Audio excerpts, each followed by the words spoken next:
Hi అండి అందరికి. ఇవాళ నా రెసిపీ వచ్చేసి కద్దుకి కీర్ అండి. నాకు సొరకాయని చూడంగానే సాంబార్ చేయాలనిపిస్తుంది, గారెలు చేయాలనిపిస్తుంది, కద్దుక కీర్ స్వీట్ చేయాలనిపిస్తుంది. మీకు కూడా అలాగేనా అండి? నేను ఈ స్వీట్ని రాఖీ సందర్భంగా చేశాను. అవునండి, మీరందరూ మీ అన్నతమ్ములందరికీ రాఖీ కట్టేశారా? నేను కూడా కట్టానండి.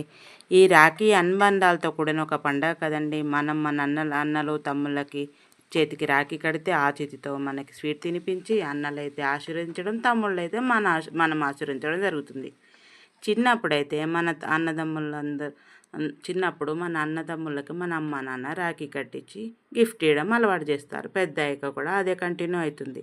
పెళ్ళయ్యాకైతే మన అన్నదమ్ముల ఇళ్ళకి వెళ్ళడం, మన ఆడబిడ్డలు మన ఇళ్ళకి రావడం జరుగుతుంటుంది. మన ఆడబిడ్డల కోసం మనం ఏదో ఒకటి చేయడం, మన వదిన మరదలు మన కోసం ఏదో ఒకటి చేయడం జరుగుతూ ఉంటుంది. ఆ అనుభూతే వేరు కదండి.